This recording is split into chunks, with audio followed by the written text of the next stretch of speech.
Hi everyone and good morning to all of you guys. It's already 4 a.m. in the morning, guys. Sinusundo na ako ng mga pusa and I'm going back to Manila na. Ang flight ko po ay 9:45 in the morning, so I need to wake up early para makapag-prepare and siyempre pakainin ko muna yung mga pusa at ano to, hugasan ko yung mga pinggan dito para at least pagising nila wala nang hugasan. So, ito na yung gamit ko, ayusin ko na lang. And nahatid po ako ni J. Ford sa may sakayan mamaya. And magbablog-vlog na lang po ako mamaya. And my God, ang lamig, super. Hindi na ako maliligo kasi niligo na ako kagabi. Sleepy. And papakain muna tayo ng pusa! Sige na ako natutuwa sa'yo. Kaya ka na naman sabihin ko laging bida.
Taray ng breakfast nyo, ha?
So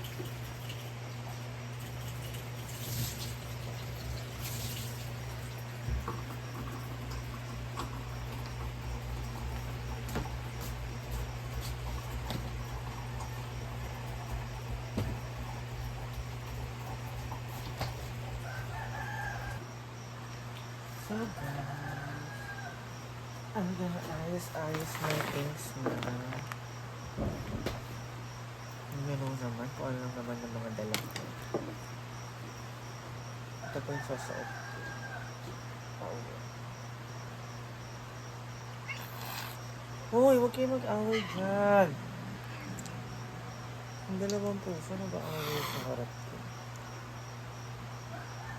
Wala naman akong pagkain, nag-aaway pa kayo dyan.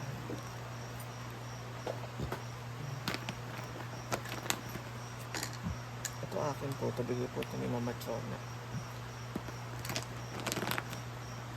Ayan. Ito lang naman ilalagay ko dito. Tapos nag-brush lang kami. Naayos ko na siya kanina kasi guys. Ngayon naman. Ito, kompleto naman na. Magbibihis na lang ako at antayin ko na lang din si J-Ford. J-Ford po kasi mag-ahatid sa akin sa airport. Ay, sa airport. Sa ano? Sa Kayan. Ayan.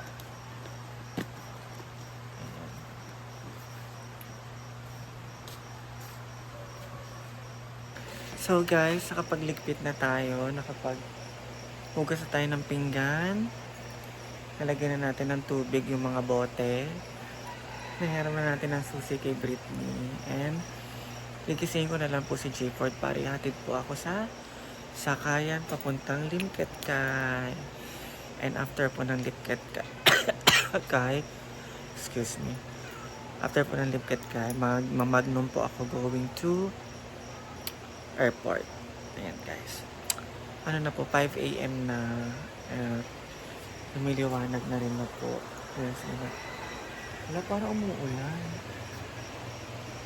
Huwag naman sana. Ayan, gising ko na po si J-Ford para at least makalarga na kami bago man umulan. So, see you later guys! Hindi na pa ako makakapag-vlog ng bonggang-bongga kasi nahihiya ako mag-vlog kapag ako lang mag-isa. So, clip lang po ang gagawin natin for today. So guys, my things pala, tuloy. My thing is ready. Tulog pa po si na madam and kagabi nag-usap naman na kami ni Britney na pag uwi niya, kagabi nag-overview kasi kami. Sabi niya, gisingin ko na lang daw siya, pukawin ko na lang daw siya kapag kukunin ko yung susi. So kinuha ko yung susi sa kanya and si J-Ford po mag-ahatid sa akin sa Villa and mag-i-snack muna kami doon. Para at least hindi na ako kakain sa airport. Kasi mahal yung pagkain sa airport. Kanina yan? Hubog nga.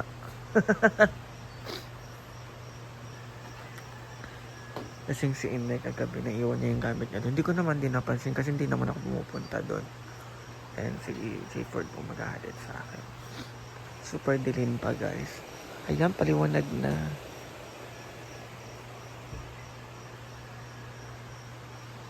Hindi na ako nakapagwalis guys kasi hindi na kaya ng oras ko. Ano lagi ako 1 to 2 hours advance ako lagi kasi ayoko nang late. Ayoko nang ulit malate kasi ang mahal ng ticket. Ayan, ito lang po outfit ko, white shirt and Thailand pants. So bye naguan. Binuksan ko saglit yung ilaw. Ayan guys. I'm gonna miss you.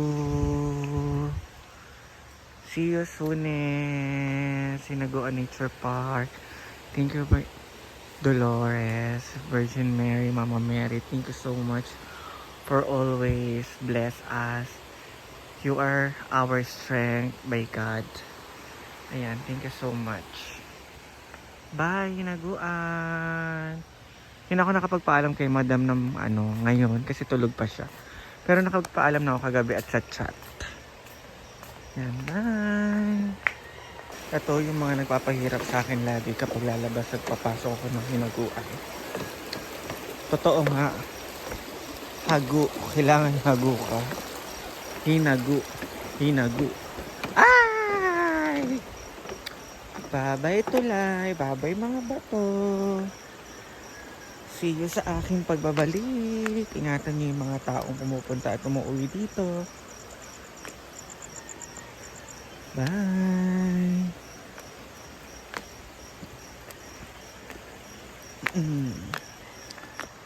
Marami pang customer sana. Going out! Labas na po kami na Solana. So, medyo na lang ulit ako. Nasa airport na or nasa Lincoln dyan. Bye-bye! So, dito na po ako sa Limkit Kay guys.